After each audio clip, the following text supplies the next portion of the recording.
আবার বৃদ্ধ বয়সে যেই চিন্তা শক্তি ছিল মানুষের, সেটার অবসান ঘটে, সেটা ধ্বংস হয়ে যায়।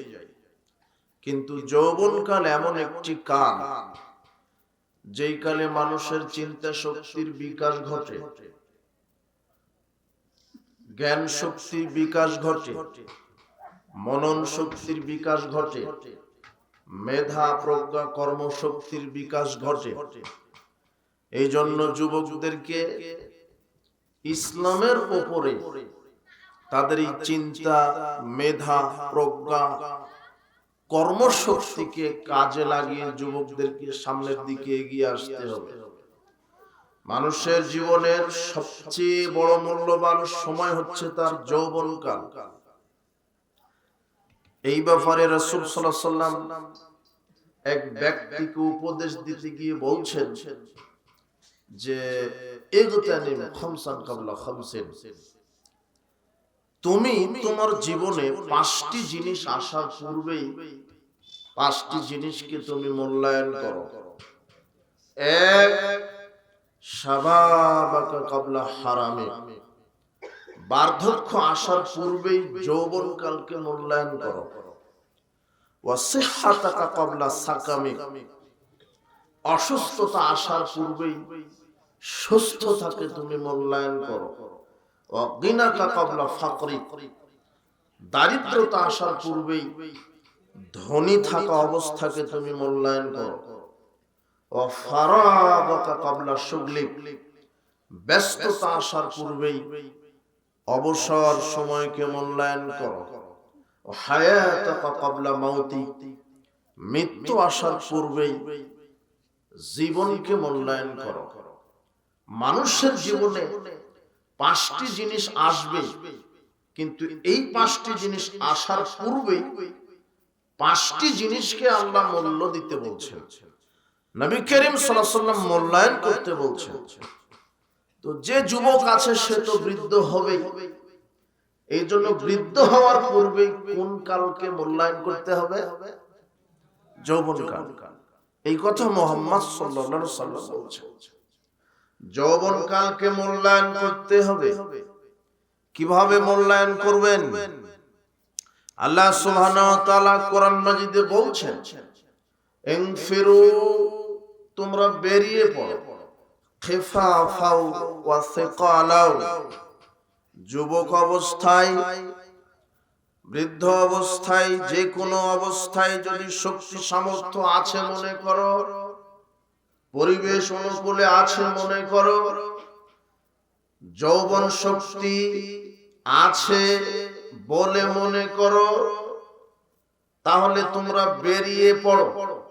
ওয়াজাহিদু বিআমওয়ালিকুম ওয়া আনফুসিকুম ফি সাবিলিল্লাহ, তোমরা আল্লাহর পথে জিহাদ করো, জান দিয়ে, মাল দিয়ে। আল্লাহ কোরআন মাজিদে যুবকদেরকে তার যৌবনকালকে মূল্যায়ন করতে বলছেন। আল্লাহ বলছেন, তোমরা জান দিয়ে, মাল দিয়ে আমার রাস্তায় জিহাদ করো। ওয়াযালিকুম খায়রুল লাকুম, এটা তোমাদের জন্য উত্তম। ইন কুনতুম তা'লামুন, যদি তোমরা বুঝো। আল্লাহ সুবহানাহু ওয়া তাআলা বলছেন, যৌবনকালে আল্লাহর দ্বীন প্রতিষ্ঠা প্রচারের জন্য সময়কে ব্যয় করো, এটা তোমাদের জন্য উত্তম। আবু হুরায়রা রাদিয়াল্লাহু আনহু বলছেন, রাসূল সাল্লাল্লাহু আলাইহি ওয়াসাল্লাম বলেছেন, সাবআতুন ইউদিল্লুহুমুল্লাহু ফি দিল্লিহি ইয়াওমান লা দিল্লা ইল্লা দিল্লুহু, বিচার মাঠে আল্লাহ 7 শ্রেণীর মানুষকে তার বিশেষ ছায়া আশ্রয় দিবেন, যেদিন তার ছায়া ব্যতীত কোনো ছায়া থাকবে না। সেদিন 7 শ্রেণীর মানুষকে আল্লাহ তার আরশের নিচে বিশেষ ছায়া দিবেন।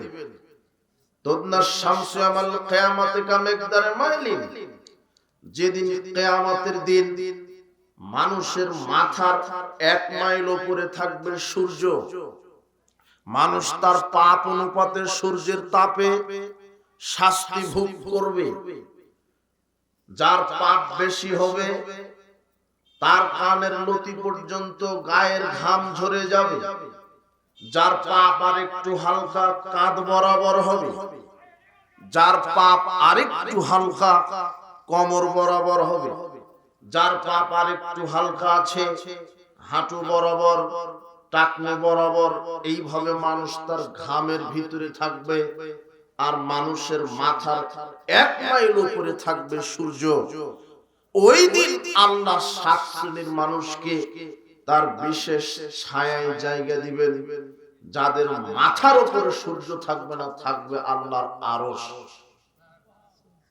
এই 7 শ্রেণীর মানুষের মর্যাদা কত, এই 7 শ্রেণীর মানুষের মূল্য কত, তার এক আল্লাহর নবী বলছেন 7 শ্রেণীর লোকের মধ্যে প্রথম যেই ব্যক্তি, যেই শ্রেণীর মানুষদেরকে আল্লাহ আরশের নিচে জায়গা দিবেন, তার এক হচ্ছে ইমামুন আদিল, ন্যায়পরায়ণ শাসক, ন্যায়পরায়ণ নেতা, ন্যায়পরায়ণ এমপি মন্ত্রী, মেম্বার চেয়ারম্যান, গ্রাম্য সর্দার, ভিসি ডিসি এসপি এনএসআই, যে যেখানে দায়িত্বশীল পালন করছেন, এরা যদি ন্যায়ের ভিত্তিতে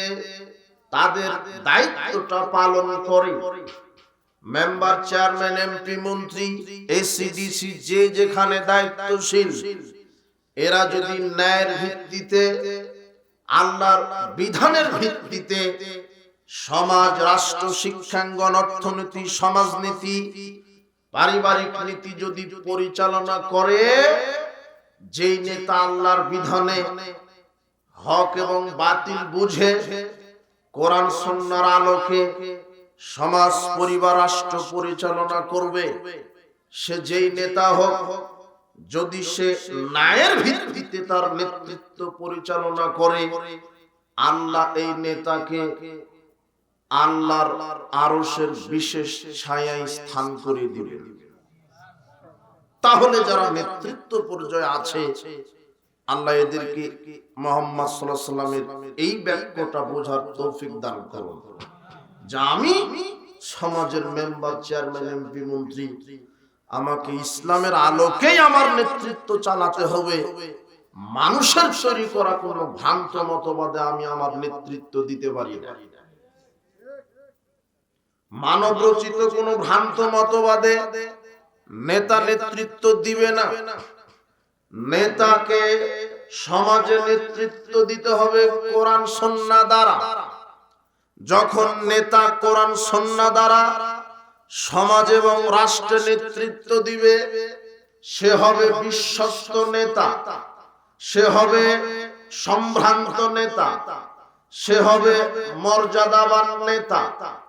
যখন একজন নেতা সে তার ইউনিয়নে, সে তার এলাকায়, সে তার ইউনিয়নে, গ্রামে, সে তার জেলায়, সে তার বিভাগে, সে তার দেশে, সব জায়গাতে, অফিস আদালত, কোর্ট কাচারি, শিক্ষাঙ্গনে, সব জায়গাতে যখন নেতা ন্যায়ের ভিত্তিতে নেতৃত্ব দিবে, আল্লাহর বিধানের আলোকে নেতৃত্ব দিবে, তখন এই নেতা হবে বিশ্বস্ত, এই নেতা হবে ন্যায়।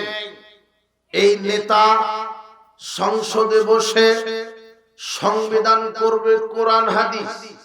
এই নেতা সংসদে বসে সারা বাংলাদেশে একজন মানুষের আদর্শ প্রচার করবে, যেই মানুষের নাম মুহাম্মদ সাল্লাল্লাহু আলাইহি ওয়াসাল্লাম। কোন বাপদাদার আদর্শ নয়, কোন দলীয় নেতার আদর্শ নয়। যখন বাংলাদেশে সার্বিক জীবনে একজন মানুষের আদর্শ বাস্তবায়ন করা হবে, তখন দেশ হবে সুন্দর। যখন বাংলাদেশের সংসদে এদেশের হকপন্থী আলেম ওলামা এমপি মন্ত্রীর চেয়ারে বসে কোরআন হাদিস সংবিধান বানিয়ে যখন বাংলাদেশে নেতৃত্ব দিবে, তখন এদেশের আর আলেম ওলামা ওয়াজের ময়দানে বলবে না, ভাইরা আমার, বোনেরা আমার, সালাত আদায় করেন। তখন ওয়াজে আর বলা লাগবে না সালাত আদায় করেন। যখন এই দেশের হকপন্থী আলেম ওলামা বাংলাদেশের সংসদে বসে কোরআন হাদিসের আইন যেদিন প্রতিষ্ঠা করবে, সেদিন সংসদ থেকে বলে দেওয়া হবে, বাংলাদেশের আজ থেকে প্রত্যেক আকেল বালেগ নারী পুরুষের 5 ওয়াক্ত সালাত বাধ্যতামূলক। যারা 5 ওয়াক্ত সালাত আজ থেকে আদায় করবে না, তাদের আজীবন জেল হবে। এটা নাই কোরআন শাসক সংসদে বসে বক্তব্য দিবেন, বিল পাস করবেন, যারাই সালাত আদায় করবে না তাদের আজীবন জেল। তখন আর মৌলবীকে ভাড়া করে আনা লাগবে না, একটু সালাতের ব্যাপারে বলে। জি না, মৌলবীর কোনো কাজ নেই, মৌলবী আর কোরআনের কাজ সংসদে। যখন নেতার ন্যায় হবে, তখন সংসদে কোরআনের বিল পাস করে বলবে,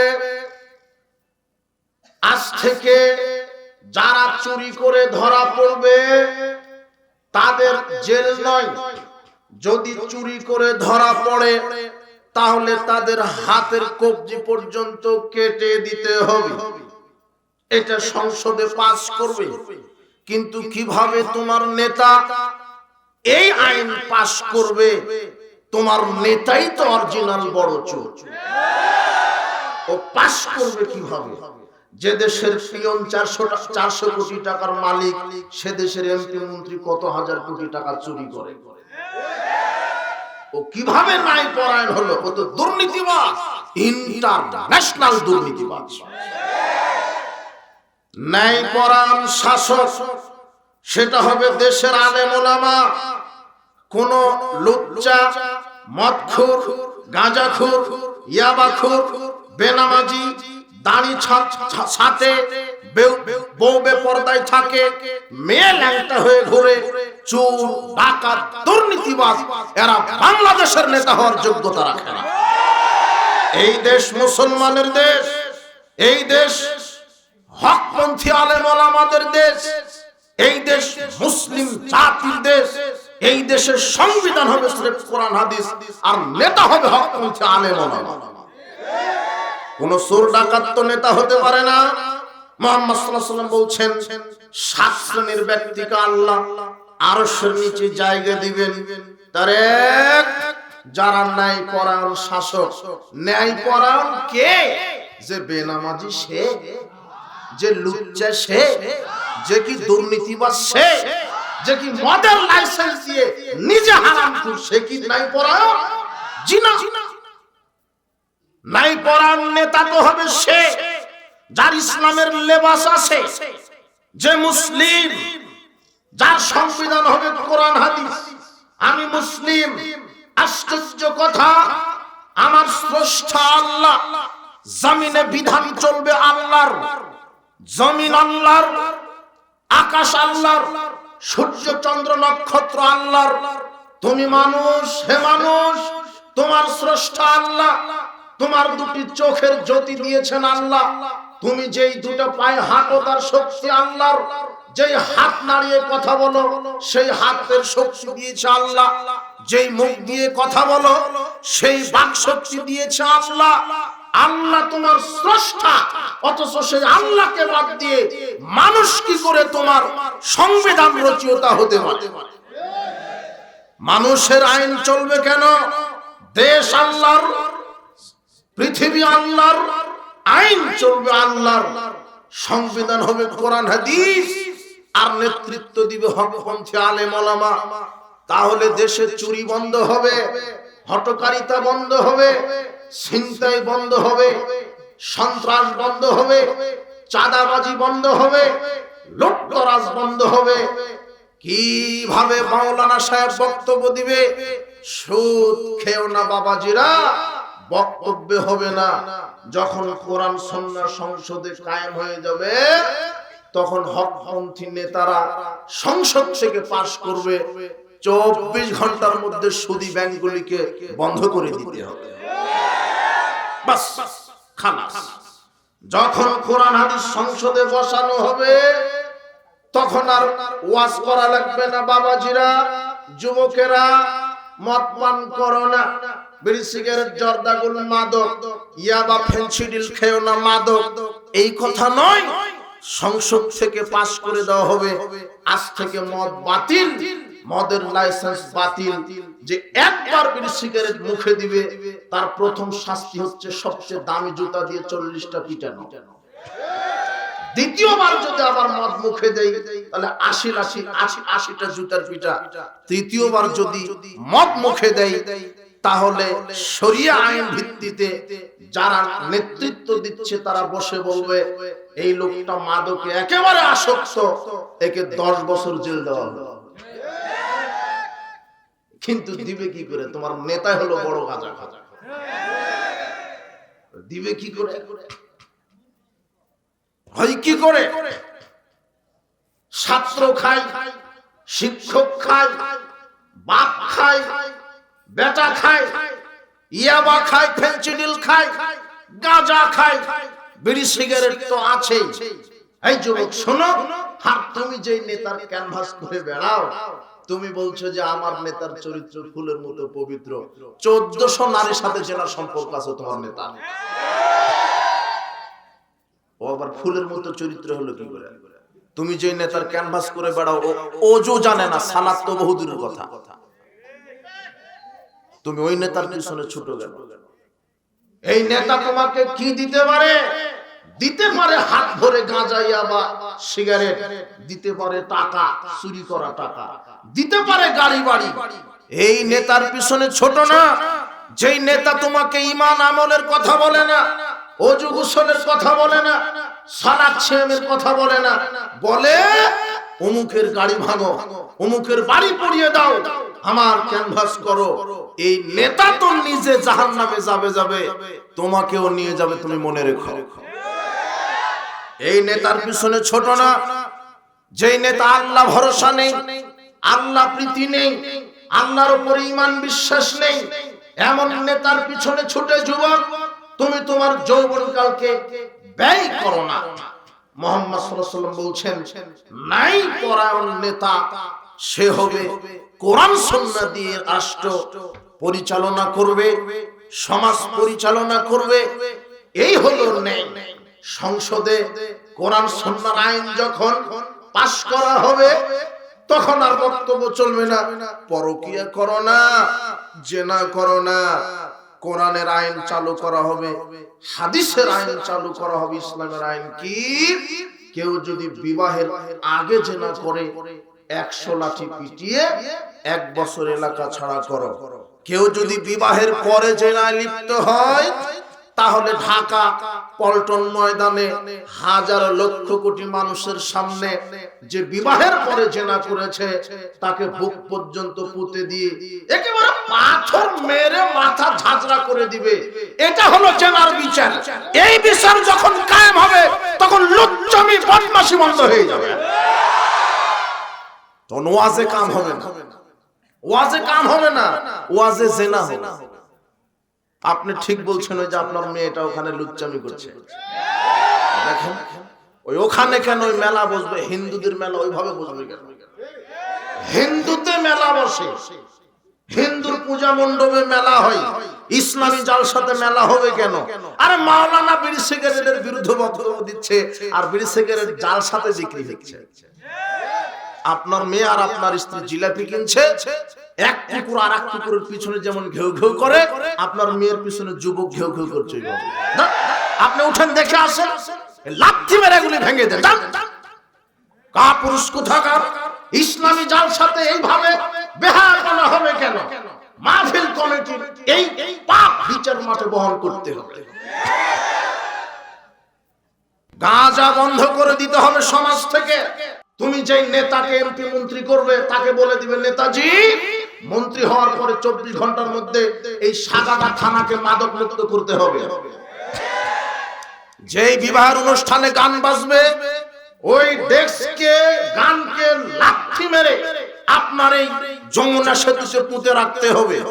এটা হলো নেতা, এটা হলো নেতার বৈশিষ্ট্য।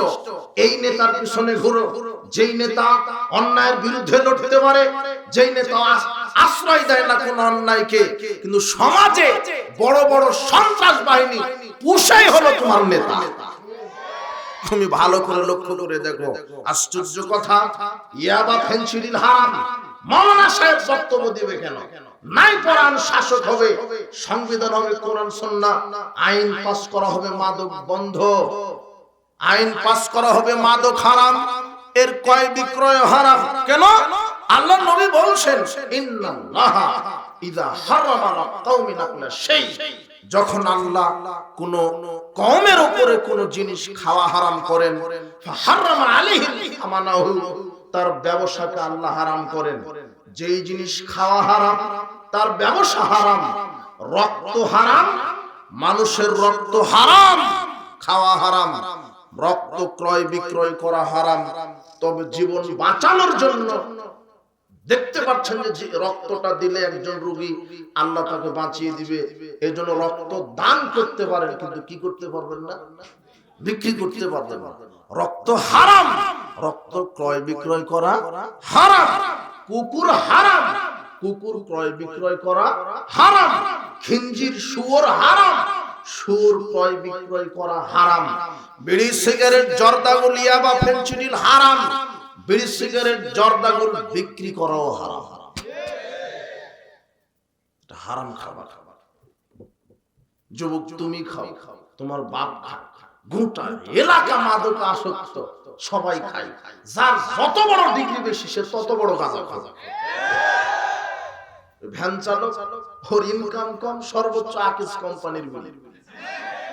আর তোমার হেডমাস্টার ওর বেতন 50,000, ও বলছে যে ভ্যানশন ছুঁই।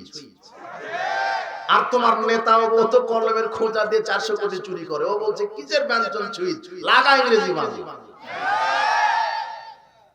যে যত বড় জাতিগত বিদ্যাতে যে যত বড় শিক্ষিত সে তত বড় মূর্খ। ওর দাড়ি চাচা, পকেটে সিগারেট।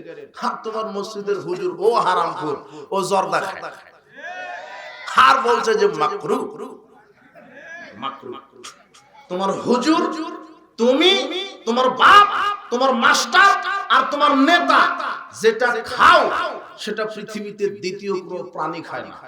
তুমি আজকে তদন্ত করো, তোমার নেতা খায় সিগারেট, তুমি খাও, তোমার বাপও খায়, তোমার হেডমাস্টারও খায় এই সিগারেট, আর তোমার মসজিদের হুজুরও খায় জর্দা। সিগারেট আর জর্দা কুকুরকে দাওয়াত দিয়ে বলো যে বেটা তুই খাতো, ও পেশাব করে দিতে রাজি আছে, তো মুখে দিতে রাজি না।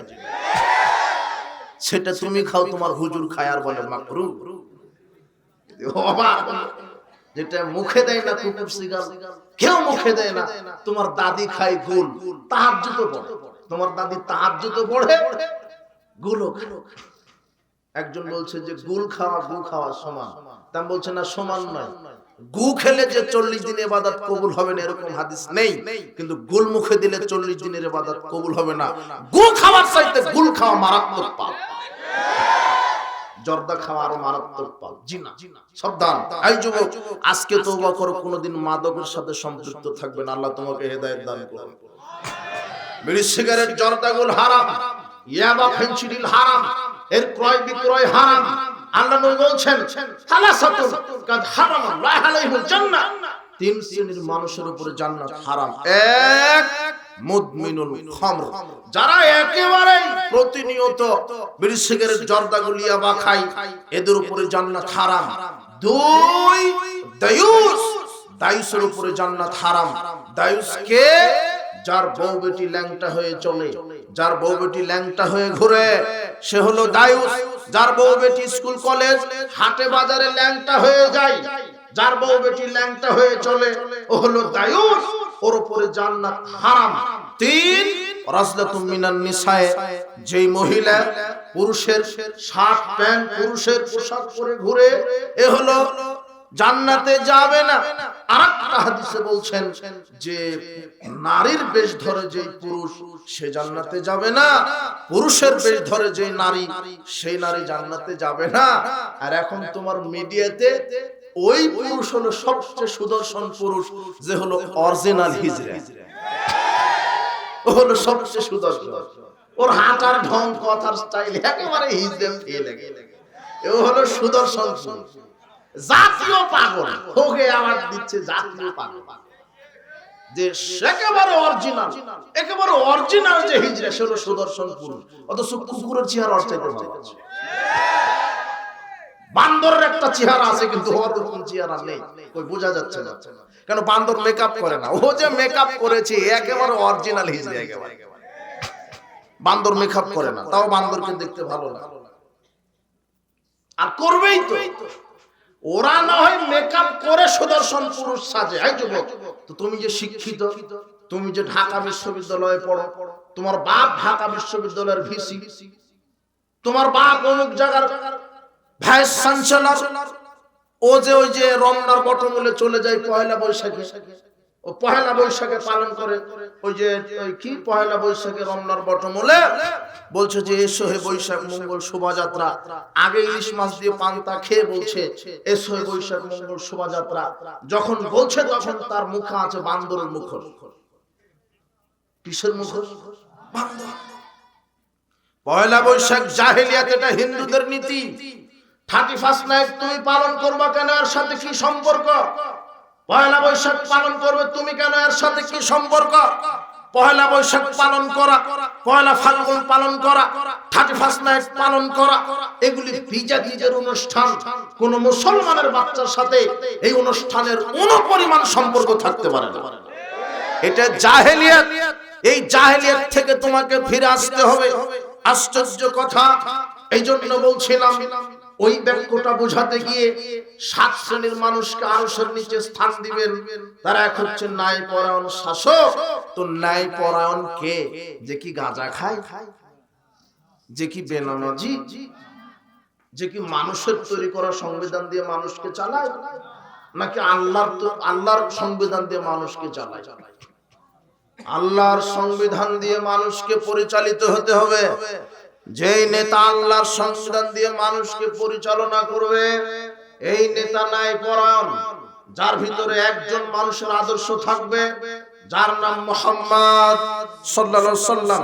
মুহাম্মদ সাল্লাল্লাহু আলাইহি সাল্লামের আদর্শ মানে মুখ দিয়ে কোনোদিন মিথ্যা বলবে না, দাড়ি ছেড়ে দিবে, দাড়ি ছাড়বে না, সব সময়তে ইসলামী লেবাস পরে থাকবে, 5 ওয়াক্ত সালাত, আমানতদারিতা, শিষ্টাচার, ন্যায়পরায়ণতা, ভদ্রতা, নম্রতা, শালীনতা, এগুলো হচ্ছে মুহাম্মদ সাল্লাল্লাহু আলাইহি ওয়াসাল্লামের আদর্শ।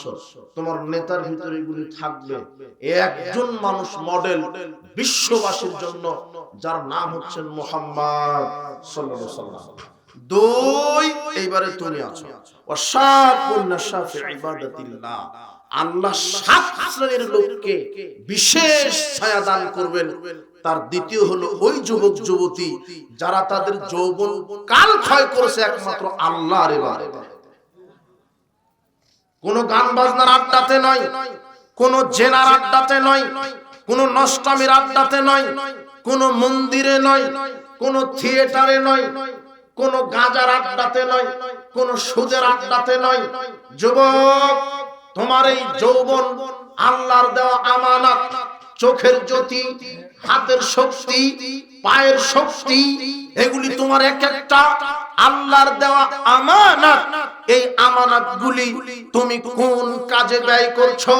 চোখ দিয়ে কি দেখো, হাত দিয়ে কাকে মারো, পা দিয়ে কোন পথে চলো, ইসলামের পথে নাকি জাহেলিয়াতের পথে? আল্লাহ পায়ে টু পায়ে হিসাব নেবেন। শোনো, আব্দুল্লাহ ইবনে মাসউদ রাদিয়াল্লাহু আনহু বলছেন, রাসূল সাল্লাল্লাহু আলাইহি ওয়াসাল্লাম বলেছেন, লা তাযুলু কাদাম ইবনে আদম ইয়াউমুল কিয়ামা হাত্তা ইউসাল্লাম 50। আদম সন্তানের এক কদম আল্লাহ বিচার মাঠে পা নাড়াতে দিবে না 5টি জিজ্ঞাসা করার আগ পর্যন্ত। আদম সন্তানকে আল্লাহ এক কদম নাড়াতে দিবেন না 5টি জিজ্ঞাসা না করা পর্যন্ত। এক, আন উমরিহি, আল্লাহ বলবেন এই তোমার সারা জীবন আমাকে বুঝাও। ফিমা আফনাহু, কিভাবে ব্যয় করেছো, কিভাবে ব্যয় করেছো সারা জীবন আমাকে বুঝাও। আদম সন্তানকে তার সারা জীবনের হিসাব দিতে হবে। 2, আন শাবাবিহি, আল্লাহ বলবেন তোমার যৌবনকাল বুঝাও। ফিমা আবলাহু, কিভাবে ক্ষয় করেছো, কিভাবে যৌবনকে ক্ষয় করেছো, কোন পথে, জাহেলিয়াতের পথে না ইসলামের পথে, গান বাজনার পথে, সুদ ঘুষের পথে, জুয়ার পথে, জাহেলিয়াতের পথে না ইসলামের পথে, মসজিদ মাদ্রাসা তাফসীর মাহফিল আলেম ওলামার সাথে সমাজের কল্যাণমূলক কাজে এগুলিতে ব্যয় করেছো না কোন কাজে ব্যয় করেছো?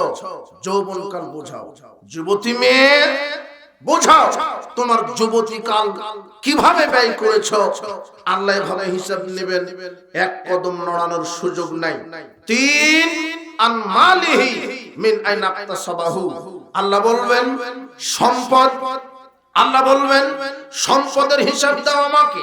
তুমি যেই সম্পদ ইনকাম করেছো জনগণের নিকট থেকে আত্মসাৎ করা, জাতি সরকারের রাষ্ট্রীয় কোষাগার থেকে চুরি করা, সুদের অর্থ, দুর্নীতির অর্থ, ঘুষের অর্থ, মুনাফাখোরের অর্থ, চুরি চিটারি বাটপারি করে অর্থ কামিয়েছো, মানুষকে প্রতারণা দিয়ে অর্থ কামিয়েছো, জুলুমবাজি করে স্বৈরাচারী হয়ে, অত্যাচারী হয়ে, স্বেচ্ছাচারী হয়ে কি তুমি তোমার অর্থ ইনকাম করেছো? আমাকে বুঝাও। ফিমা আনফাকাহু, এরপর আল্লাহ বলবেন এবারে ব্যয় করেছো কোথায়? মসজিদ মাদ্রাসায়, ইসলামী জালসায়, নাকি গাঁজার আড্ডায়, নাকি তুমি জাহেলিয়াত প্রতিষ্ঠা করতে, নাকি তুমি গান বাজনার আড্ডাতে, নাকি তুমি মন্দিরে, নাকি তুমি মাজার খানকায়, কোথায় তোমার সম্পদ ব্যয় করেছো? আয় বুঝাতে হবে, ব্যয় বুঝাতে হবে। উপস্থিত বৈঠকের মুসলিম দিনী ভাই বোন, অর্থ সম্পদ ইনকাম করছেন ভালো কথা, লক্ষ্য করেন আপনার ইনকাম হালাল না হারাম। অর্থ সম্পদ ব্যয় করছেন ভালো কথা, লক্ষ্য করেন আপনি কোন পথে ব্যয় করছেন। আল্লাহ আয় বুঝিয়ে নিবেন, ব্যয় বুঝিয়ে নিবেন। 5, ওয়া মাজা আমিলা ফি আলিমা, তুমি তোমার ইলম অনুযায়ী কি আমল করেছো, তুমি তোমার ইলম অনুযায়ী কি আমল করেছো। সাবধান, ইলম অনুপাতে আমল করতে হবে। সালাত আদায় করতে হবে জানেন, করেন না তাহলে আল্লাহ পরিণাম দিবে জাহান্নাম। সিয়াম রাখতে হবে, রাখেন না পরিণাম জাহান্নাম। সত্য কথা বলতে হবে, বলেন না পরিণাম জাহান্নাম। মিথ্যা কথা বলতে হবে না এটা জানেন, তারপরেও বলেন পরিণাম জাহান্নাম। জি না, আল্লাহর ইবাদত সম্পর্কে জ্ঞান আছে, জানা অনুপাতে আমল করেন না, পরিণাম জাহান্নাম। সাবধান, সালাত, সিয়াম, হজ, যাকাত ফরজ ইবাদত করতেই হবে। আল্লাহর নবী বলছেন 5টা হিসাব আল্লাহ নেবেন, তার একটা আছে যুবক তোমার ব্যাপারে।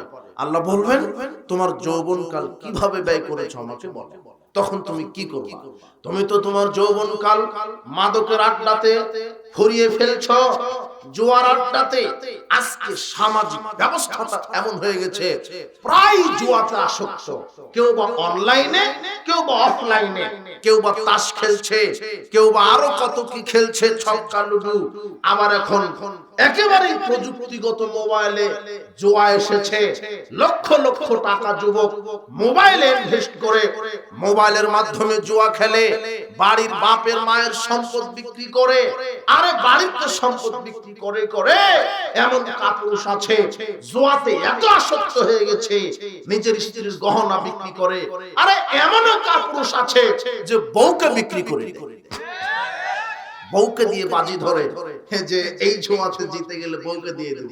ও হলো এক কুকুর শিকারের চাইতে খারাপ। তুমি জুয়ায় আসক্ত কেন? জুয়ার পরিণাম জাহান্নাম। তুমি মোবাইলে জুয়া খেলো, তুমি অনলাইন অফলাইনে জুয়া খেলো, জুয়া থেকে বিরত থাকো, মাদক থেকে বিরত থাকো। বিচার মাঠে আল্লাহ তোমাকে ধরবেন, সেদিন তুমি কি জবাব দিবে? তুমি এইভাবে বেহায়া বেশরমা নগ্ন নারীর পিছনে ছুটে যৌবনকালকে তুমি শেষ করছো, তুমি বিচার মাঠে কি জবাব দিবে? আর বিচার মাঠে যাওয়া বহু দূরের কথা, তুমি তোমার প্রজন্মকে কি জবাব দিবে? তুমিও তো এক সময় বাপ হবে, তোমারও সন্তান হবে। তুমি যদি এখন লুচ্চেমি করো, তোমার ছেলেটা কি করবে?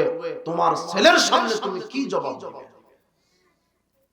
হে মহিলা, হে মেয়ে, হে যুবতী মেয়ে, তুমি যে ল্যাংটা হয়ে ঘোরো, বিবাহের পূর্বেই শত শত যুবকের সাথে তোমার জানার সম্পর্ক আছে, বিবেককে প্রশ্ন করো, তুমি তোমার গর্ভের সন্তানকে কি জবাব দিবে?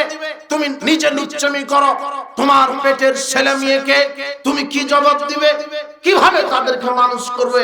এইভাবে জাহেলিয়াতের পথে ছুটছো মানে আশ্চর্য কথা।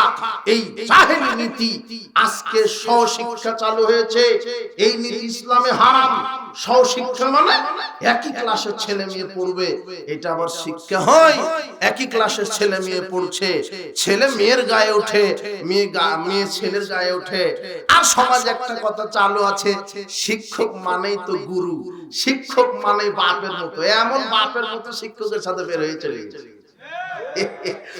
আর তোমার বোন চলে গেছে শিক্ষা সফরে মালাকুল মউতের সাথে। তোমার বাপ আবার বলছে, আল্লাহ আমার মেয়েটা শিক্ষা সফরে গেছে জাফলং, একটু সহি সালামতে ফিরিয়ে দিও। এমন সহি সালামত বিবাহের পূর্বেই পেটে বাচ্চা।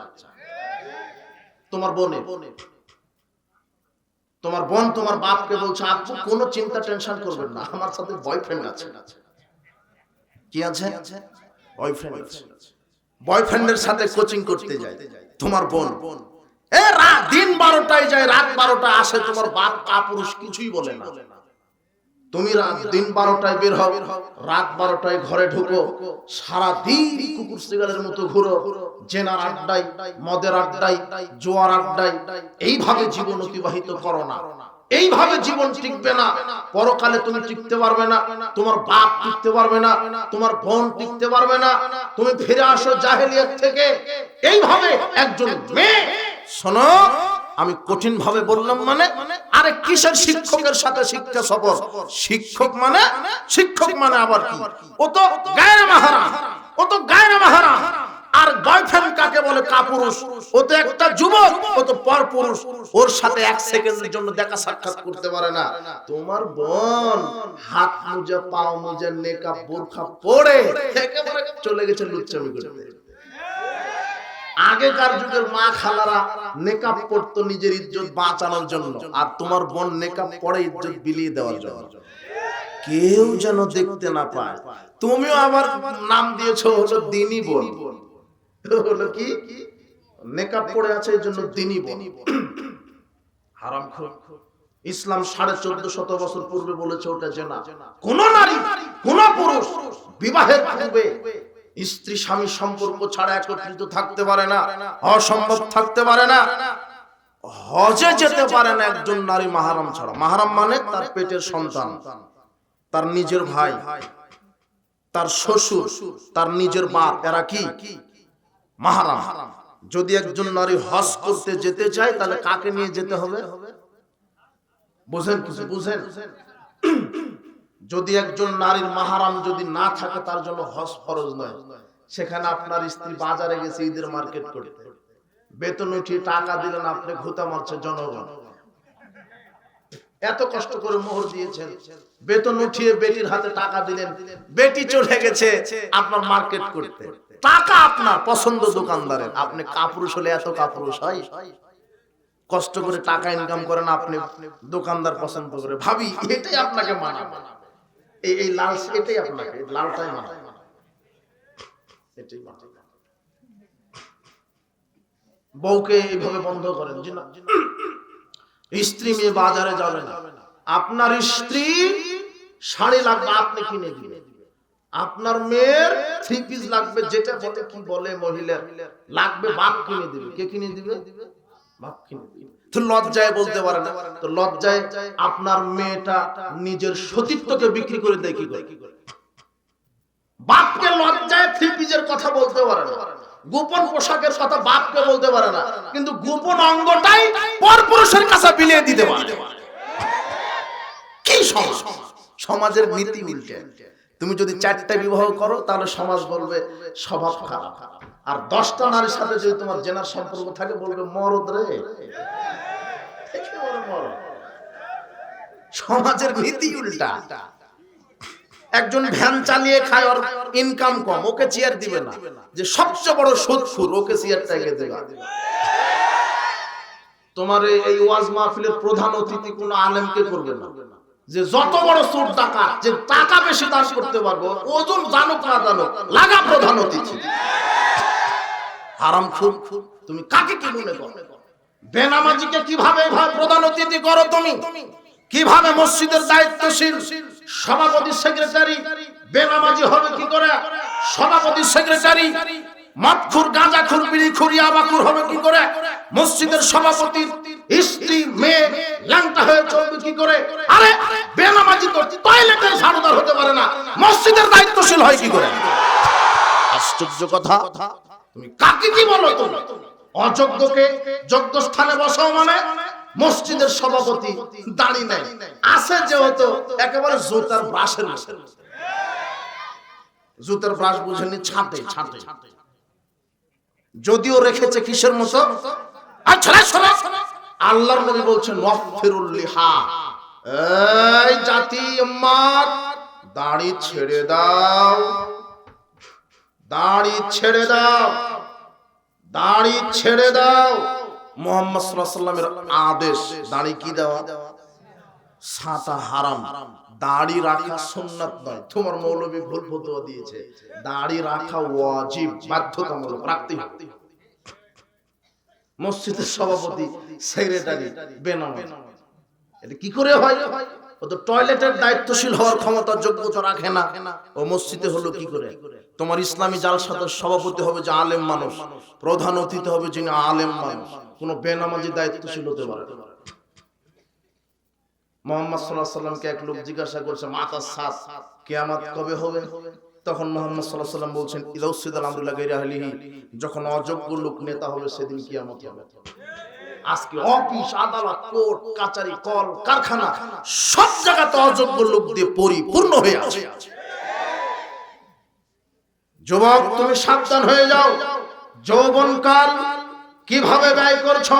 তোমার বোন কোন কাজে ব্যয় করছে তোমার ওই যুবতী কাল? হে তিনি বোন, আপনাকে বলছি, আমি আপনাকে মহব্বত করি, আমি আপনার ইমানের দাবি জানাই। এইভাবে ল্যাংটা হয়ে পরপুরুষের ইমান হরণ করো না। হে পিতা, আপনাকে বলছি, আপনার স্ত্রী, আপনার মেয়ে বাজারে যাচ্ছে, 20,000 পুরুষ যদি আপনার স্ত্রীকে দেখে খারাপ মন্তব্য করে, আপনার স্ত্রী 20,000 পুরুষের একাই পাপ বহন করবে। আপনার স্ত্রী যত পাপ বহন করবে, বিচার মাঠে আপনি স্বামী হিসেবে আপনাকে সমান পাপ বহন করতে হবে। এমনিতে বিবাহ করে ছেড়ে দিয়েছেন গরু ছাগলের মতো। আশ্চর্য কথা, আল্লাহর নবী বলছেন মাশারাস শাবাব মানিস্তাতা মিনকুমুল বাত, হে যুবকেরা, পুরুষ হলে বিবাহ করো। কি হলে? এটা আল্লাহর নবীর ভাষা। কি হলে বিবাহ করতে বলেছেন? পুরুষ যদি হও বিবাহ করো। কাপুরুষ হলে বিবাহ করো না, মানে বিবাহ করলে বউ আসবে, বউকে চালানোর ক্ষমতা থাকতে হবে। নিজের অনুমতি ছাড়া খালা ফুফুর বাড়িতে যাবে না, নিজের অনুমতি ছাড়া বাজারে, হাটে বাজারে, অমুক এলাকায়, অমুক প্রতিবেশীর বাড়িতে যাবে না, নিজের অনুমতি নিয়ে যেতে হবে। নিজের মেয়ে নিজের অনুমতি ছাড়া কোথাও যাবে না, এর নাম পুরুষ। এরপরে বিবাহ করলে স্ত্রী তো আসবেই, 2 বছর পরে সন্তানের বাপ হবা। এরপরে যখন 10 বছর হবে ছেলে মেয়ের বয়স, তখন ছেলে মেয়েকে বলতে হবে এই ছলা তদাই করো, না হলে পেটের ছাল থাকবে না। এর নাম হলো বাপ। বেটা মাস্টার ডিগ্রি পাস করেছে, ওজুই জানে হলো বাপ। ও আবার মোড়ে মোড়ে চা খায় আর বলে ছেলে একখান পেয়েছে, একেবারে বিসিএস ক্যাডার, মাসে 3 লক্ষ টাকা বেতন পায়, কিন্তু সূরা ফাতিহা শিখেছে। ও বলছে হুজুর, এই যে আমার ছেলেটা আপনার হলো 5 বছর বয়স, অবাক, মোবাইলের সব ফাংশন জানে। কি গর্ব করে বলছে। আমার মেয়েটা 6 বছর হয়নি, কম্পিউটারের সব ফাংশন জানে, কিন্তু এখনো ওযু জানে। সব শিখিয়েছে। কি শিখায়নি? বলছে যে এই যে আপু, ওই যে মামা যাচ্ছে, টাটা দাও, বাই বাই দাও, কিন্তু বলতে হবে যে সালাম দাও। অন্তত বলতে হবে সালাম দাও। বিদায় দেওয়ার দোয়া তো আছেই, কি আস্তাউযিল্লাহ দীনাকা আমানাতাকা ওয়া খাওয়াতিমা আমালিকা ওয়া যাওয়াদাকাল তাকওয়া ইয়াসসারা লাকাল খায়রা হাইসুমা কুনতা। এটা যদি নাও জানো অন্তত কি বলবেন, যাবো ওই যে মামা যাচ্ছে কি দাও সালাম। কথা বুঝেননি মনে হয়? টাটা বাই বাই ইহুদি খ্রিস্টানদের নীতি শিখাচ্ছেন কেন? সব আপনি কি শেখাচ্ছেন জাতিকে, কি শেখাচ্ছেন? একদিন স্কুলে না গেলে পিটিয়ে বলেন এই স্কুলে যাও, কিন্তু আজানের পরে মসজিদে যায় না, কিছুই বলেন না। আপনি যদি কাপুরুষ না হন তাহলে কাপুরুষ কে হতে পারে? আশ্চর্য কথা। পিটিয়ে মসজিদে নিয়ে যেতে হবে যখন 10 বছর বয়স। এটা হলো বাপ, এটা হলো পুরুষত্ব। এই জন্য আল্লাহ নবী বলছেন পুরুষ হলে বিবাহ করো, না হলে করো না। সিয়াম রেখে রেখে যৌবনকে শেষ করে দাও, যেহেতু তোমার পুরুষত্ব নেই। এইভাবে মুহাম্মদ সাল্লাল্লাহু আলাইহি ওয়াসাল্লাম বুখারী মুসলিমের হাদিসে বলেন, যুবক তুমি কি জবাব দেবে? বিচারের মাঠে তুমি তোমার যৌবনকাল কিভাবে ব্যয় করছো? শোনো, পৃথিবীর ইতিহাসে ইসলামকে প্রচার প্রতিষ্ঠার জন্য সাহাবীগণের অতুলনীয় দৃষ্টান্ত রয়েছে। সাহাবীগণ তাদের অনেক কিছু ত্যাগ স্বীকার করে নিজের জীবনকে বাজি রেখে সম্পদকে বিলিয়ে দিয়ে দিন প্রচারের কাজে নিজের ঝুঁকি নিয়ে জীবনের শহীদ তামান্না নিয়ে রাস্তায় মাঠে ময়দানে কাজ করেছে। তুমি কি করো? 7 শ্রেণীর লোককে যে আল্লাহ আরশের নিচে জায়গা দিবেন তার একটা তো তুমি আছো, যুবক। যেই যুবক তার সারা জীবন কারানুগত্য করেছে। আল্লাহ আজ থেকে তওবা করো, কোনদিন মুখে মাদক দিবে না। আল্লাহ তোমাকে হেদায়েত দান করুন। গান বাজনার আড্ডাতে যেও না। এই তো যুবক আছো, আল্লাহ বাঁচিয়ে রাখলে 2 দিন পরে চামড়া ঘুষ পড়ে যাবে, তোমার বৃদ্ধ হয়ে যাবা, কবরে যেতে হবে। তুমি 31 নাইট পয়লা বৈশাখ বিবাহ অনুষ্ঠানে একবারে বাদ্যযন্ত্র বাজিয়ে মাটি কাঁপিয়ে দিচ্ছ না। তুমি মরে দেখো মাটি তোমাকে কিভাবে কাঁপায়। তোমাকে মাটি কাঁপাবে। আজকে যেভাবে তুমি পটকা বাজে আতশবাজি করে গান বাজনা করে মাটি কাঁপিয়ে দিচ্ছ, মাটি তোমাকে কাঁপাবে। দুনিয়াতে আর্মি পুলিশ র‍্যাব কি সেলুট দেয়, মরে দেখো ফেরেশতার সেলুট কত প্রকার ভালোভাবে টের পাবে। খুব কঠিন। কবরকে ভয় করো, কবরের শাস্তিকে ভয় করো, জাহান্নামকে ভয় করো, আল্লাহকে ভয় করো। আল্লাহ সর্বশক্তিমান, বিচার মাঠে ধরবেন যৌবনকালের হিসাব। সাবধান হে যুব সমাজ, তোমার যৌবনকালকে তুমি ইসলামের আলোকে মূল্যায়ন করুন। 3 রাজুলুন কলবুহু মুআল্লাকুন ফিল মাসাজিদ। ওই ব্যক্তিকে আল্লাহ আরশের নিচে জায়গা দিবেন। কোন ব্যক্তি? যে ব্যক্তির অন্তরটা সবসময় মসজিদের সাথে ঝুলন্ত। কিসের সাথে? যখনই সালাত আদায় করে বাড়িতে আসে আবার চিন্তা করে, আহা জোহরের সালাত আদায় করলাম, আবার কখন আসর হবে, কখন মসজিদে যাব, সব সময় মসজিদমুখী। এমন ব্যক্তিকে আল্লাহ আরশের নিচে জায়গা করে দেবেন। 4 ওয়ারাজুলানে তাহাব্বান ফিল ইসলাম আলাইহি ওয়া তাফরাকা আলাইহি। ওই 2 বন্ধুকে, যেই 2 বন্ধু আল্লাহর জন্য পরস্পরকে ভালোবাসে আর আল্লাহর জন্য সম্পর্ক ছিন্ন করে। এই ব্যাখ্যা আমি তোমাকে কি দিয়ে বুঝাবো? আল্লাহর জন্য পরস্পরকে ভালোবাসা মানে, বন্ধু তুমি যদি সালাত আদায় না করো তোমার সাথে ঘুরবো না। বুঝেননি মনে হয়? তুমি যদি ইসলামের আদর্শ না মানো, রাসূল সাল্লাল্লাহু আলাইহি ওয়াসাল্লামের আদর্শ না মানো, তোমার সাথে আমার ঘোরা সম্ভব নয়। তুমি সালাত আদায় করো, তোমার কাছে রাসূলের সুন্নাহ আছে তাই আমি তোমার সাথে বন্ধুত্ব করছি। এই 2 বন্ধুকে আল্লাহ আরশের নিচে জায়গা করে দেবে। তুমি যদি একজন মদখোর গাঁজাখোর বন্ধুকে বলতে পারো, বন্ধু তুমি যদি মদ গাঁজা খাও তাহলে তোমার সাথে আমি থাকবো না, সম্পর্ক কাট। খারাপ বন্ধুর সাথে সম্পর্ক কাট করতে পারলেই আল্লাহ তোমাকে আরশের নিচে জায়গা করে দিবেন। আর ভালো বন্ধুর সাথে সম্পর্ক রাখতে পারলে আল্লাহ কি করে দিবেন? আরশের নিচে জায়গা করে দিবেন। এটা হলো আল্লাহর জন্য বন্ধুকে ভালোবাসা। আল্লাহর জন্য বন্ধুকে কি করা? ছেড়ে দেওয়া, পৃথক করা। সাবধান। আল্লাহর নবী বলছেন, লা তুসাহিবিল্লা মুমিনান, মুমিন ছাড়া কাউকে বন্ধু বানায় না। কাকে ছাড়া? মুমিন। দেখো মুমিন বন্ধুকে বাছাই করো। জীবনের প্রধান একটা অংশ সহপাঠী নির্বাচন করা। যদি দুনিয়াতে তুমি বেঈমানকে বন্ধু বানাও, ও দুনিয়াতে তোমার ক্ষতির কারণ, পরকালে জাহান্নামের কারণ হবে। আর আরেকটা কথা তোমাকে বলি, ছেলে বন্ধুর কোনো মেয়ে বান্ধবী দুনিয়াতে থাকতে পারে না, আর মেয়ের কোনো ছেলে বন্ধু থাকতে পারে না। ছেলের বন্ধু ছেলে, মেয়ের বান্ধবী মেয়ে। কথা বুঝেননি মনে হয়? কিন্তু তোমার বোন যে কোচিং এ যায় তোমার ছেলে বন্ধুর সাথে, ওই পার্কে গিয়ে দেখো উড়ানের উপরে শুয়ে আছে। দুদিন কোচিং করতে করতে বন্ধুর সাথে বের হয়ে বিয়ে হয়ে চলে গেছে। যেই মেয়েকে এত ভালোবাসতেন তখন বলছে যে তোকে আসলে একেবারে দুই টুকরা করে যমুনা নদীতে ভাসিয়ে দিব, এত ভালোবাসতেন। তো আপনি তো ছেড়ে দিয়েছেন দুচ্ছমি করার জন্য, তা আপনি আমার এত ভালোবাসা দেখান। কোন নারী যদি তার পিতার অনুমতি ছাড়া বিবাহ হয়, সেই বিবাহ বাতিল হয়ে যাবে। 10 সন্তানের জননীয় যদি হয়, বিবাহের অনুমতি ছাড়া যদি কোনো নারী কোনো মেয়ে কোন পরপুরুষের হাত ধরে চলে গিয়ে কোর্টে বিবাহ করে, কোর্টের বিবাহ নিষ্ফল, কোর্টের বিবাহ হয়নি, নাজায়েজ, কোর্টের বিবাহ বাতিল। একজন মেয়ের বিবাহ জায়েজ হওয়ার জন্য কার অনুমতি জরুরি? পিতা, মায়ের। মায়ের 5 পয়সার অনুমতি লাগবে। কার অনুমতি লাগবে? বাপের। বাপ বলবে ঠিক আছে আমি অনুমতি দিলাম। বাপ যদি অনুমতি না দেয়, 100 জন মাদানিও যদি মেয়ের বিবাহ পড়ায় তাহলে হবে না বিবাহ। কার অনুমতি নাই? বাপের অনুমতি নাই। আপনার মেয়েটা হেডমাস্টারের সাথে চলে গেছে, ওই বিবাহ জেনা, বিবাহই হয়নি।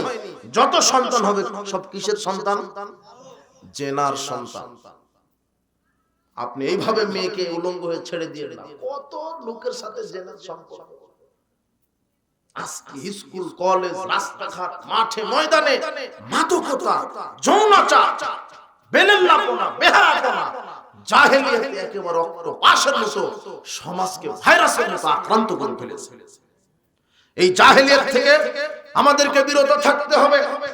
5 রাজুলুন যাকারাল্লাহু খালিয়ান ফাদাতাইনাহু, ওই ব্যক্তিকে আল্লাহ আরশের নিচে জায়গা দিবেন যেই ব্যক্তি আল্লাহর ভয়ে, জাহান্নামের ভয়ে, নিজের পাপের ভয়ে কেঁদে কেঁদে চোখ থেকে মাটিতে টপ করে এক ফোঁটা অশ্রু ফেলে দিতে পারবে, এই ব্যক্তিকে আল্লাহ আরশের নিচে জায়গা দিবেন। পাপের জন্য কেঁদেছেন, কাঁদতে হবে। রাত 2টায় 3টায় উঠেন, উঠে আল্লাহর কাছে কাঁদেন, পাপের ভয়ে কাঁদেন, কবরের শাস্তির ভয়ে কাঁদেন, নিচের পাপের জন্য কাঁদেন।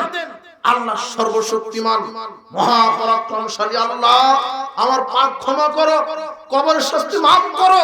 হাউ হাউ করে কান্নাকাটি করেন। কান্নাকাটি করে করে চোখ থেকে পানি ফেলান, দাড়ি ভিজিয়ে ফেলান। এই ব্যক্তিকে আল্লাহ আরশের নিচে বিশেষ ছায়ায় জায়গা করে দেবেন।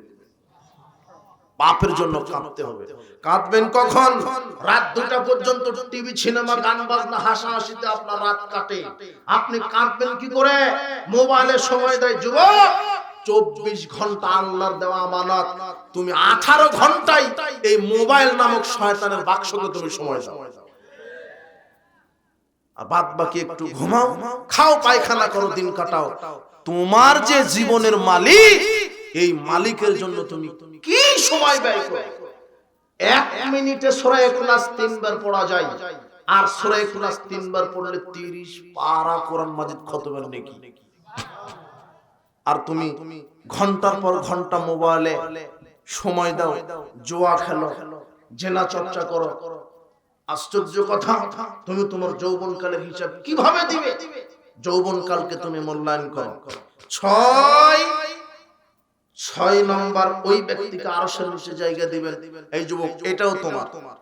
রাজুলুন দাতু ইমরাতুন জাতু হুসনিন ওয়া জামালিন, ওই ব্যক্তিকে, যেই ব্যক্তিকে সুন্দরী রমণী নারী জেনার প্রস্তাব দেয়, ক্বালা ইন্না খাফুল্লাহ, তখন যদি কোনো যুবক বলতে পারে না না না, আমি অবৈধ জেনায় লিপ্ত হব না, আমি আল্লাহকে ভয় করি।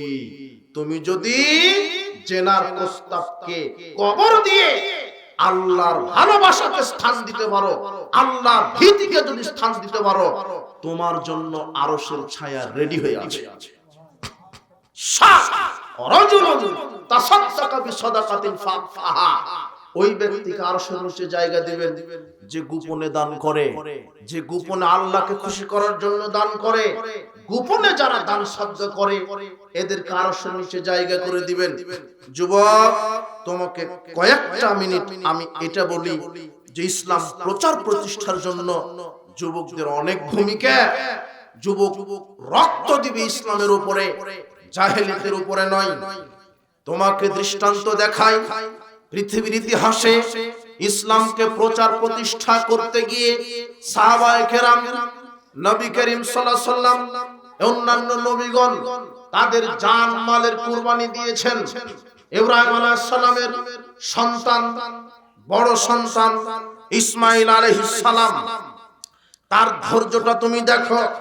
ইসমাঈল আলাইহিস সালামের মতো ধৈর্যের পরিচয় তোমাকে দিতে হবে। আল্লাহ ইব্রাহিম আলাইহিস সালামকে বলছেন, তুমি তোমার প্রিয় বস্তু সন্তানকে কুরবানি করো। বাপ তার ছেলেকে বলছে, ইসমাঈল, আমি স্বপ্নে দেখলাম তোমাকে কুরবানি করছি, তোমার মতামত কি আমাকে বলো। তখন ছেলে বলছেন, আব্বা, আল্লাহ যা আদেশ করেছেন করেন।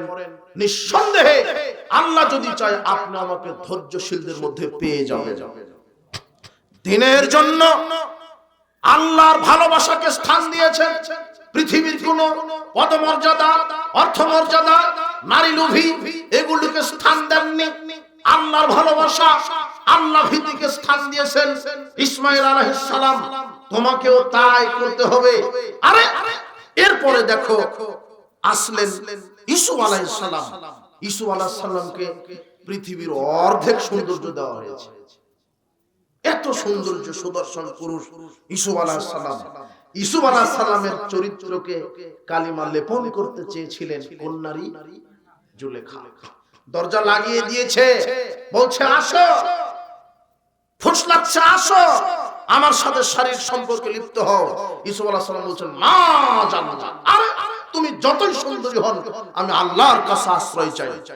দরজা তো বন্ধ, দরজাকে দরজা বন্ধ। ইউসুফ আলাইহিস সালাম আল্লাহর উপরে ভরসা করে দরজা তালা লাগানো আছে, তো কি হয়েছে? দৌড়, আল্লাহ দরজা খুলে দিয়েছেন, মুক্ত হয়ে গেছে। ইউসুফ আলাইহিস সালাম নিজের চরিত্রকে নিষ্কলুষ, তার উপর অটলতা রেখেছেন। নারীর কাছে তার চরিত্রকে বিক্রি করে দেননি। যুবক, তুমি আজকে এই দুর্গন্ধযুক্ত পচা নর্দমার খিট, পচা আর আঙ্গুল মেকআপ করে দানা কাটা পোনা, তুমি এর পিছনে ছোট জান্নাতের হুরেরা যদি যে কানে আঙ্গুলটা বাহির করে দেয় তাহলে সূর্যের আলো অন্ধকার হয়ে যাবে। ওটা রেডি আছে তোমার জন্য, তুমি এটা মনে করো না। দুটা পেশা আল্লাহকে যদি বলো 2000 লাগবে, 2000 দিয়ে দিবে। কথা বুঝুনি মনে হয়? কোরআন মাইতে বলছেন জান্নাতবাসীরা যা চাইবে শুধু আকাঙ্ক্ষা করতে দেরি হতে পারে, কিন্তু সামনে আসতে দেরি হবে। তুমি কি চাইবে? আল্লাহ তো দাতা। আমি তোমাকে কি দিয়ে বুঝাবো? বুখারী মুসলিমের হাদিসে আসছে, জান্নাতীরা যখন জান্নাতে যাবে, জান্নাতীরা যা আকাঙ্ক্ষা করবে তাই দিবে। কত মানুষ জান্নাতে যাবে? শোনো, বাংলাদেশের মধ্যে সবচেয়ে ধনী মানুষ, সারা পৃথিবীর মধ্যে সবচেয়ে ধনী মানুষ, তার বাসাতে যদি 100 জন লোক গিয়ে 100 রকমের যদি চাহিদা পেশ করে, ওকে পূরণ করতে পারবে? একজন বলছে যে আমি ডলফিন খাবো, একজন বলছে যে আমি হরিণের গোশত খাবো, আর একজন বলছে যে বগুড়ার দই খাবো। আপনার এই গাইবান্ধার কি বিখ্যাত খাবার। 100 জন মানুষ 100 জন রকমের চাহিদা, ও যত বড়ই ধনী হোক একক সময়ে পূরণ করতে পারবে? মুহাম্মদ সাল্লাল্লাহু আলাইহি ওয়াসাল্লাম বলছেন সারা পৃথিবীর সব মানুষ যদি একসাথে জান্নাতে ঢুকে যায়। আরে বর্তমানে পৃথিবীতে মানুষের সংখ্যা 800 কোটি। এই 800 কোটি মানুষ যদি একসাথে জান্নাতে ঢুকে যায়, আর 800 কোটি রকমের চাহিদা যদি মানুষ আল্লাহর কাছে দাবি করে, এক মুহূর্তে আল্লাহ 800 কোটি চাহিদা পূরণ করে দিবেন। এর নাম হচ্ছে আল্লাহ। আল্লাহ সর্বশক্তিমান। তুমি দুর্গন্ধযুক্ত ও পচে যাওয়া নারী, ওর পিছনে ছোট কেন? তুমি আল্লাহর উপরে ভরসা করো। তুমি যদি পুরুষ হও তাহলে তোমার তাকদিরে 1টা 2টা 3টা সর্বোচ্চ কয়টা রেডি আছে? 4টা। তুমি একটার পিছনে ছুটে ক্যারিয়ার নষ্ট করছো কেন? দেবদাস হয়ে ঘুরে কাপুরুষ, বলছে যে যাকে চেয়েছি তাকে পেলাম না। তুমি কেন নারীর পিছনে ঘুরবা? তুমি পুরুষ হও, তুমি পুরুষ হও, তুমি আবার হাসছো কেন? আশ্চর্য কথা। ইসুফ আলাইহিস সালামের মতো নিজের চরিত্রকে নিষ্কলুষ রাখো, নারী তোমাকে জেনার প্রলোভন দিবে, তুমি আশ্রয় চাইবে কার কাছে?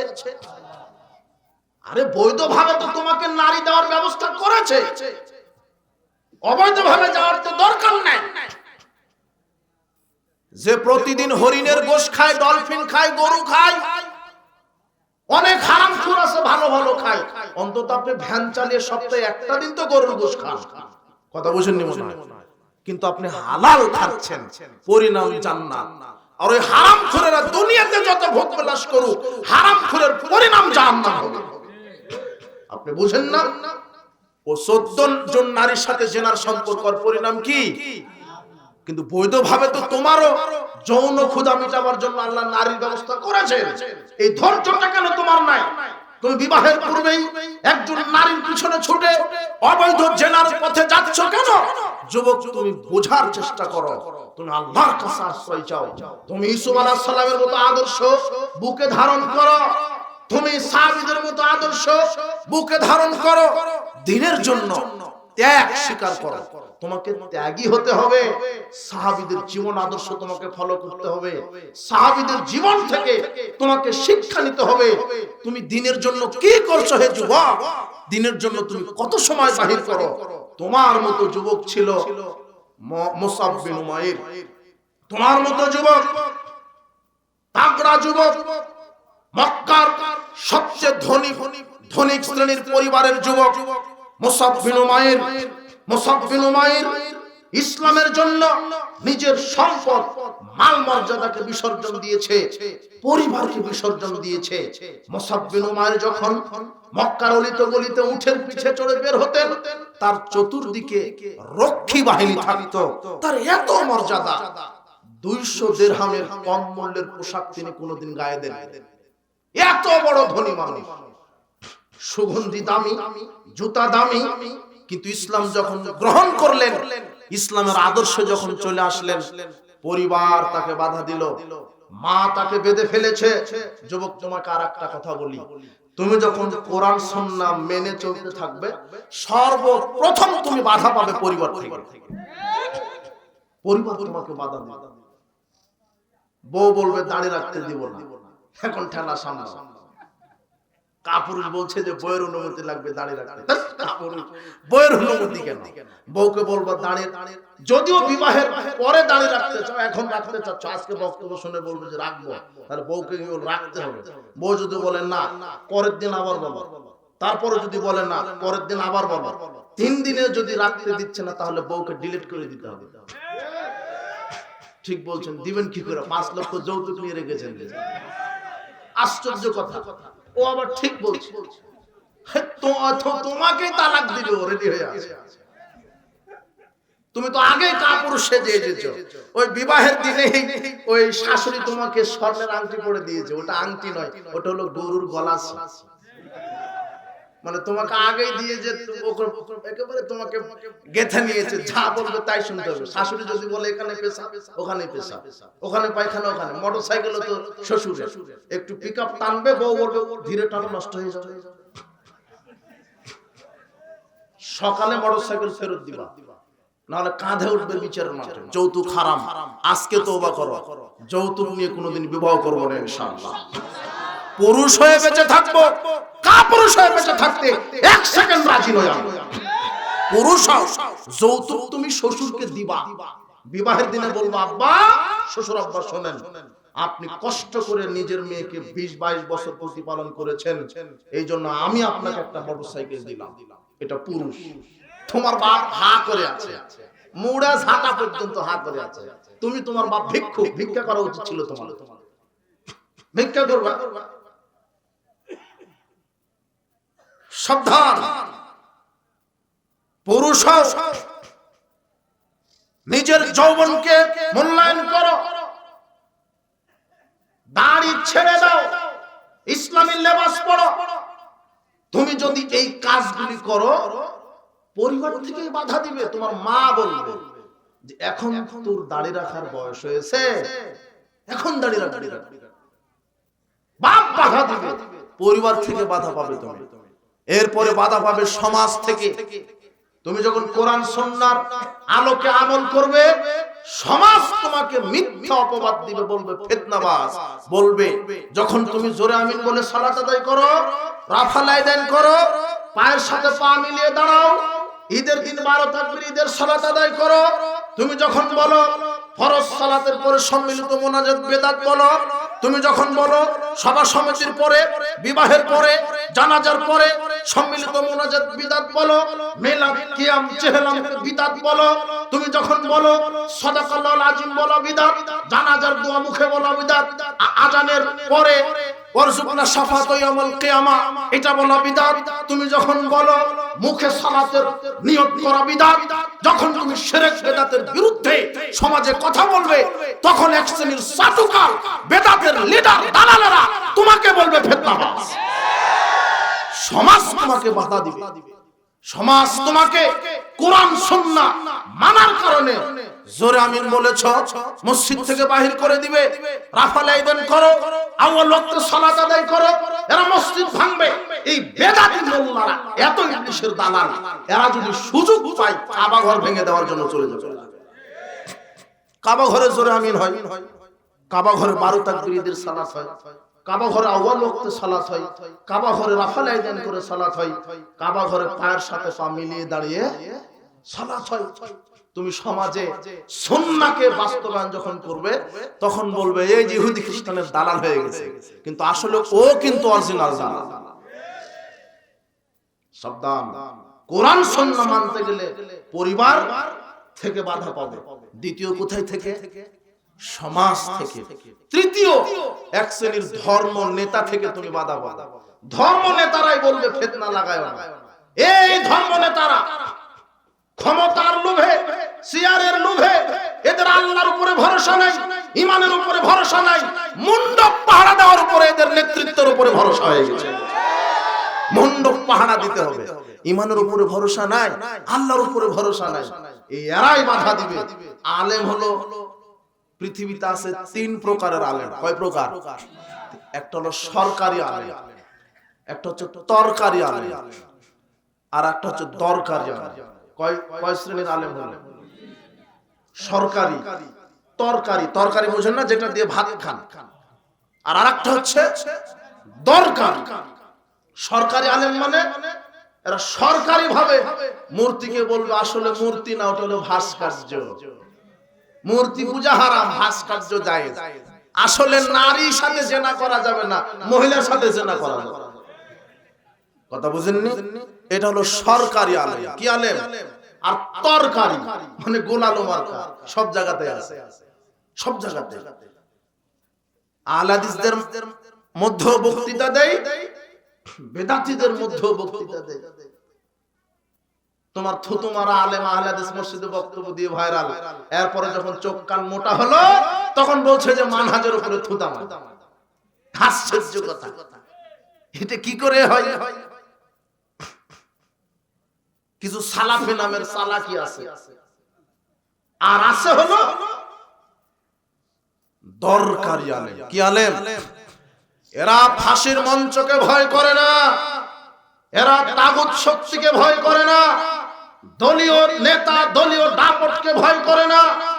এরা শিরক বেদাতের বিরুদ্ধে অগ্নি কণ্ঠে মর্দে মুজাহিদ হয়ে সমাজের বুকে ন্যায়ের প্রতিষ্ঠা, অন্যায় নির্মূল করতে একমাত্র আল্লাহকে ভয় করে সমাজের বুকে কোরআন এবং সহিহ সুন্নাহর তাওহীদি ঝান্ডা নিয়ে নিজের জীবনকে বিলিয়ে দেওয়ার জন্য যারা 24 ঘন্টা প্রস্তুত থাকে, এরাই হলো দরকারি আলেম।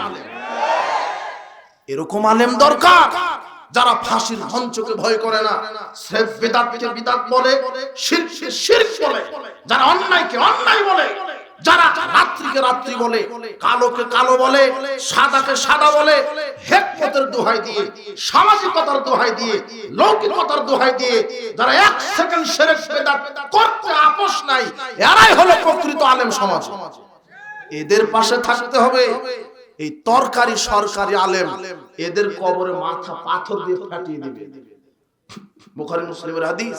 এই জন্য সাবধান, এই বেদাতি এদেরকে আশ্রয় দিবেন। বলছিলাম মুসআব বিন উমাইর তার যৌবনের তারুণ্যে তোমার মতো গরিব ঘরের সন্তান ছিল না মুসআব বিন উমাইর, ধনী শ্রেণীর পরিবারের লোক। মুসআব বিন উমাইর ধর্মের জন্য, ইসলামের জন্য পরিবার ত্যাগ করেছে, মান মর্যাদা ত্যাগ করেছে। তিনি গোপন ইসলাম কবুল করেছেন। মুসআব বিন উমাইর, যুবক মনোযোগ দাও, তোমার মতো যুবক মুসআব বিন উমাইর যখন মক্কার অলিতে গলিতে সাহাবীগণ নির্যাতিত হচ্ছিল, দারুল আরকামে এই মুসআব বিন উমাইর গোপন ইসলাম কবুল করে, গোপনে সালাত আদায় করে। ওসমান বিন তালহা নামক ব্যক্তি দেখে ফেলেছেন, পরিবারকে খবর দিলেন, তার মা তাকে বেঁধে ফেললো। বহু কষ্ট করে শিকল ছিঁড়ে আবিসিনিয়ায় হিজরত করলেন। কিছুদিন পরেই 11 নববী বর্ষে মুহাম্মদ সাল্লাল্লাহু আলাইহি সাল্লাম মুসআব বিন উমাইরকে বললেন, তুমি ইয়াসরিবে যাও, আসাদ বিন জুরারার সাথে মদিনায় গিয়ে ইসলামের দাওয়াত দাও। প্রথম দায়ী হিসেবে প্রেরণ করলেন মুসআব বিন উমাইরকে। গিয়ে মুসআব বিন উমাইর মদিনার অলিতে গলিতে ইসলামের দাওয়াত দিচ্ছেন। তিনি নেতাদের কাছে দাওয়াত দিচ্ছেন। বনু আব্দুল আশআল গোত্রের নিকটে তিনি গিয়ে দাওয়াত দিচ্ছেন। এমন সময় সাদ বিন মুআজ আর উসাইদ বিন হুজার নামের দুইজন লিডার, মদিনার লিডার, এরা বলছে লোকটা তো বিভ্রান্ত করছে, সমাজে দুর্বল লোকদের বিভ্রান্ত করছে, যাও ওকে ঠেকাও। সাদ বিন মুআজ উসাইদ বিন হুজাইরকে বলছেন, যাও ওকে ঠেকাও। উসাইদ বিন হুজাইর হাতে বল্লম বর্ষা নিয়ে নেওয়ার পরে মুসআব বিন উমাইরের কাছে গিয়ে বলছেন, আপনি নাকি আমাদের এলাকার সরলা দুর্বল লোকদেরকে বোকা বানাচ্ছেন, কি ধর্মের দাওয়াত দিয়ে জীবন নিয়ে যদি বেঁচে ফিরতে চান চলে যান। মুসআব বিন উমাইর সাহসী কণ্ঠে বলছেন, উত্তেজিত হবেন না, আপনি বসেন, আমার কথা আপনি শোনেন, ভালো লাগলে মানবেন, না লাগলে মানার দরকার নেই, আমি দারোগা নই যে আপনাকে পিটিয়ে বুঝাবো, আপনি বসেন। নরম কণ্ঠে বললেন। উসাইদ বিন হুজাইর বসলেন। এরপরে মুসআব বিন উমাইর প্রথমে কোরআন থেকে সুললিত কণ্ঠে কোরআন তেলাওয়াত করলেন। কোরআন তেলাওয়াত শুনে, কোরআন আয়াত শুনে উসাইদ বিন হুজাইরের অন্তরটা ঠান্ডা হয়ে গেল, গলে গেল। এরপরে মুসআব বিন উমাইর বলছেন, আমরা এই দাওয়াতটা দিই, এক আল্লাহর দাওয়াত। আল্লাহ অনেকজন নয়, বহু মাবুদ নয়, এক মাবুদ, আর তাকে সিজদা দিতে হবে, একমাত্র আল্লাহর বিধান মেনে চলতে হবে। তার কাছে দোয়া প্রার্থনা, কবর খানকা মাজার মানুষের কোনো উপকার করতে পারে না, পীর কোনো উপকার করতে পারে না। আরে পীর কি উপকার করবে?